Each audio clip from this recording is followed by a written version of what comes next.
When I was 17, I worked at my mom and dad's local restaurant. We were never a busy place, but it was enough to get us by. I ran the cash register and occasionally would help out waiting tables and cleaning. My parents were really nice about giving me flexible hours whenever I needed for school or whatever. Over the summer though, I'd be working full 40-hour weeks, typically from the afternoon until closing. This was my second year working there, and during the last half of summer, my parents had me do the closing tasks for most nights. I'd be there for maybe 15 to 30 minutes after restaurant hours to count the money and clean up. It wasn't difficult or anything, but it was just a tiny bit of extra responsibility. Anyway, on this Friday night, my dad and I had a somewhat busier night than usual. We were the only two workers there, aside from the assistant cook. At closing, my dad helped me out for a few minutes, then locked up the front doors and left for the night. I had plans with a friend after work, so I was rushing to get everything done.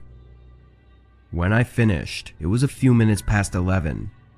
I walked out the back door, which led to a small employee parking lot, but I was taken back when I saw some guy right next to my car. He was looking through my windows, like he was trying to see what was inside. "Hey, get away from my car."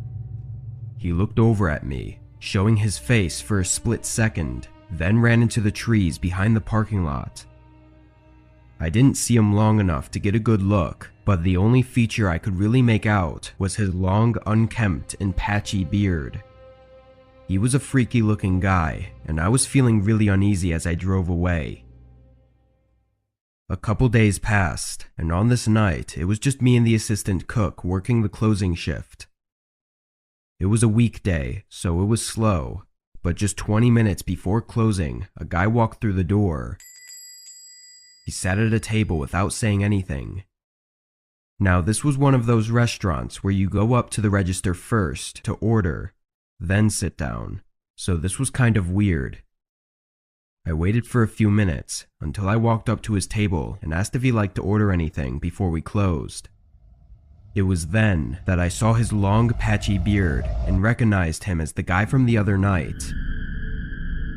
I was so caught up in my thoughts I didn't hear his response. I tried to tell him to leave, but I stuttered and it came out with zero confidence and assertiveness. He looked me in the eyes and asked for a dark roast coffee, completely ignoring what I said. I turned around and put the order in. I thought maybe this was all a misunderstanding somehow, but I'm pretty sure that was just me lying to myself to make me feel less scared of him. He sat at the table, staring ahead until his coffee was ready. I walked it over to him and reminded him that the place closed in 10 minutes, so he'd have to leave soon. Of course, he didn't respond, so I walked away. I went up to the assistant cook, who I never really talked to before, and told him about this guy and my uneasy feelings I got from him. He patted me on the shoulder and said to get started on cleaning for him, then he went to the front. I watched from over the counter as he nicely told the guy to leave.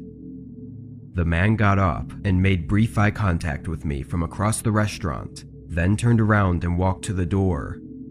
I watched him leave, and as he extended his arm to push the door open, a very easily recognizable object was revealed.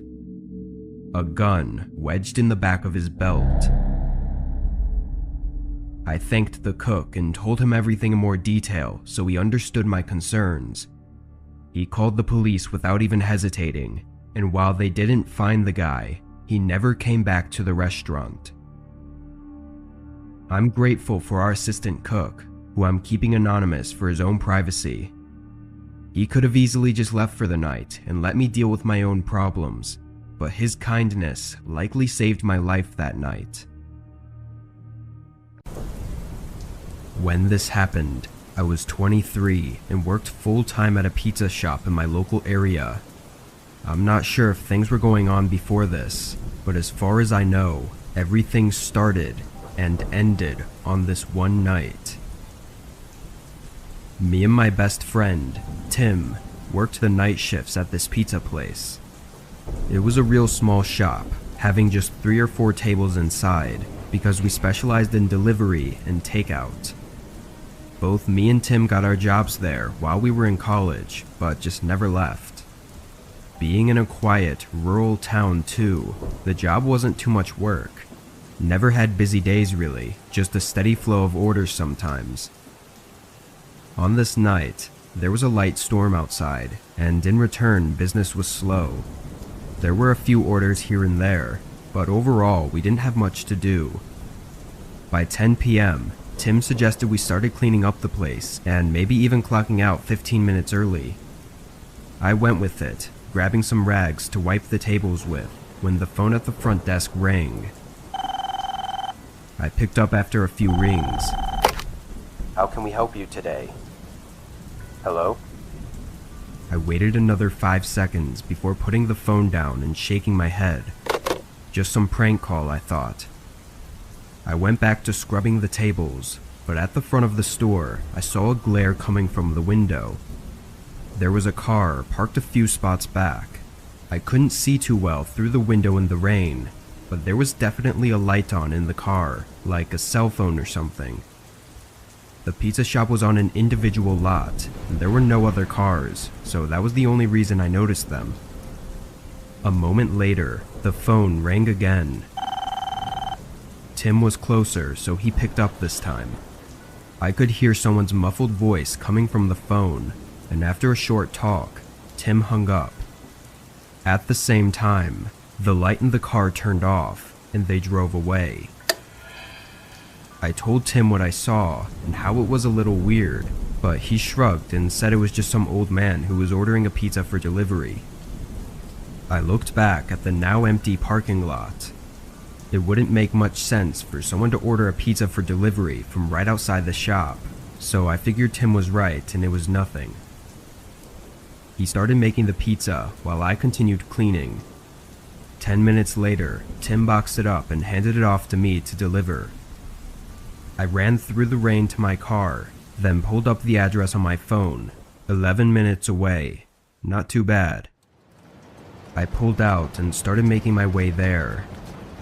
The roads were dead, nobody out at all. Google Maps took me down to a neighborhood full of large homes, then had me turn down a long driveway that led to a cul-de-sac, where there were 3 more driveways, each leading to a different house. I went down the one Maps told me to and pulled up next to the home.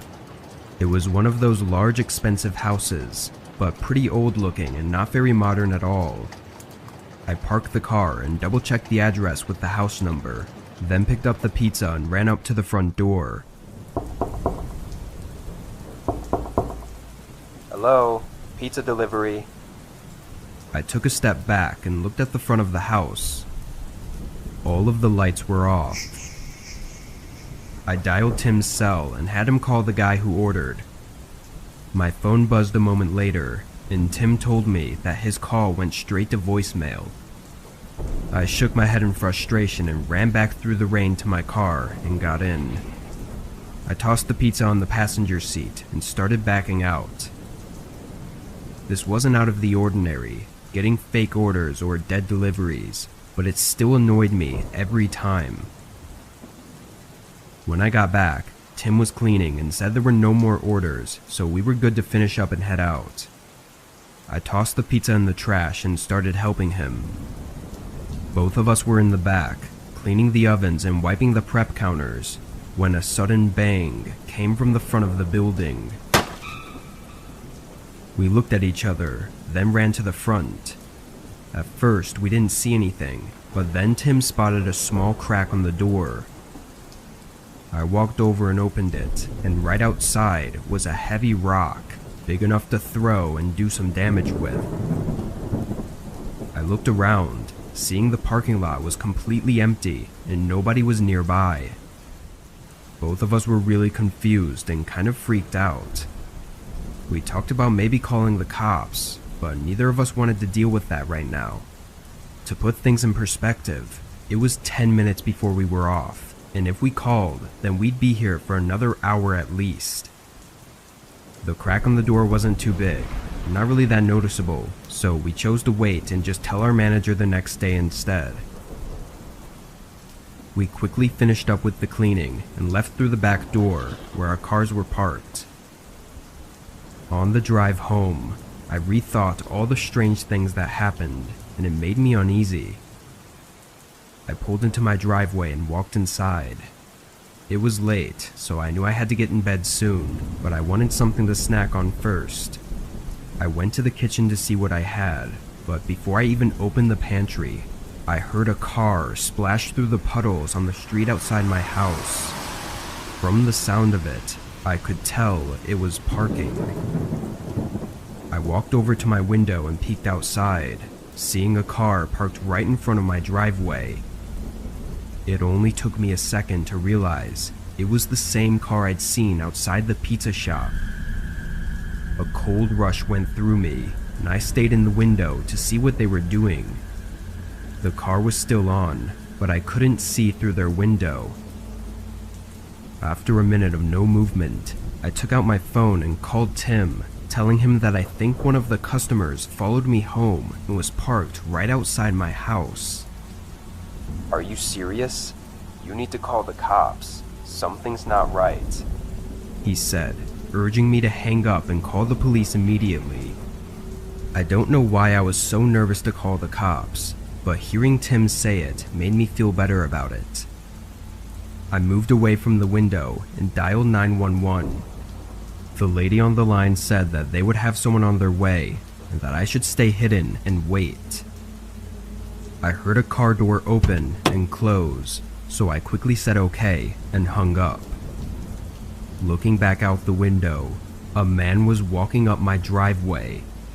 He was wearing dark clothes, covering his whole body, and a hood covering his face. As he approached the house, I closed the curtains by the window and waited. His footsteps came to the front door. Then they continued across the front of the house until they reached the outside of the window and stopped. The sudden silence made the sound of the rain increasingly louder. I felt like I was standing there quietly for minutes before I stepped forward and moved the curtain an inch to the side, just enough to peek through. The man's cold eyes stared back at me. I let go of the curtain, and the man banged on the window.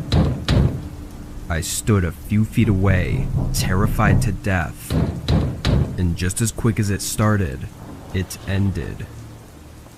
There was no more banging, no footsteps, nothing. All that was left was the sound of the raindrops clicking against the window. Although I never heard the man leave, he was gone when the police showed up. No car or man in sight. I told them all that had happened from the middle of my shift to the end of the night. They looked at me like I was crazy, and part of me felt crazy too. None of it made any sense, and there didn't seem to be any motive for the man to have done what he did. Honestly, because of that, the whole night had me messed up for a while. Going through something as senseless as that was really just fucked with my head. I'm hoping that by sharing this, someone may be able to help me understand what happened, or why the man did what he did. It sounds odd, but even now, when it gets really quiet on rainy days, there's an eerie feeling that rushes through me, bringing me back to that night.